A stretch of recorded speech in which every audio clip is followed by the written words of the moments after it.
Sorry nga mga activities na pinagagawa ko dito sa Sapa, Vietnam. Anyway, sobrang mura nga pala dito. Tapos di pipitsugin ang kanilang mga activities. Thrill kong baga. Minani-mani yung ibang bansang pinuntahan ko. Anyway, isang lugar nga lang pala to. Para makaakyat ka dito sa elevator, need mo bumili ng ticket 500,000 Vietnam dong. Nasa 1,100 yun sa atin. Eto na yata yung pinakamataas kong nasubukan, Mima. Marami-rami na rin akong bansang napuntahan. Pero grabe yung taas dito sa Vietnam. Huwag kayong mag-alala kung magugutom kayo. Ang daming foodings dito.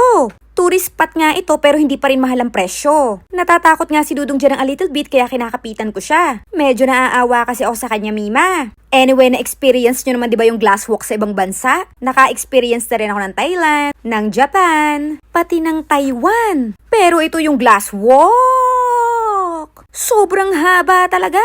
At hindi kayo magsisiksikan gaya sa iba. Ang laki-laki niya, Mima. Actually, sobrang haba niya. Nagpalipad nga kami ng drone para may ibang pautot.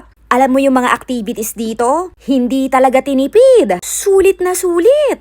Natry ko na yung sa iba't ibang bansa. Apakamamahal, Mima. Ang liliit pa nila. Siksikan pa nga ni. Hadya ka pang makapagpa-picture. Pero dito, Diyos me. Ikaw na ang mananawa, Mima. Hindi pa nga dyan natatapos ang lahat kasi paakyat yan ng paakyat. Maraming mang kainan dito kaya huwag kayong mag-worry. Mura lang lahat yan, Mima, walang mahal. Ang dami talagang spot para magpa-picture. From hotel, umarkila kami ng van. 1,200,000. Malayo nung papunta pero ang bilis nung pabalik. Malamig ang hangin pero maaraw siya. Kaya nag-spray ako ng mist yung glow mist. Medyo na-haggard na rin kasi ako ng a little bit. Balik glow na yun, SPF 50 pa. Apakasarap nga ng kanilang mga kape kaya kami nagkape na naman. And syempre, nag-retouch ako ng mist yung Sleek Tint Lian ng shade. Para plakado ng muli, halos nasa gitna pa lang pala kami. Kala ko pa naman patapos na. After nun, andito na mga activities, Mima. Dito nga ako medyo nawala ng hininga. Kasi panay hagdan pataas yan, Mima. Pero kayang-kaya naman. Apakaganda ng view sa taas. Kita mo na talaga ang universe. Dito sa Vietnam mo masasabi na masusulit mo ang gala, pero di sasakit ang bulsa. So ito yung aming first activities. Sobrang nakakatakot siya kasi gumagalaw siya sa gitna. At minsan may kasalubong ka pa. So kailangan mong bumitaw sa tali para makadaan sila.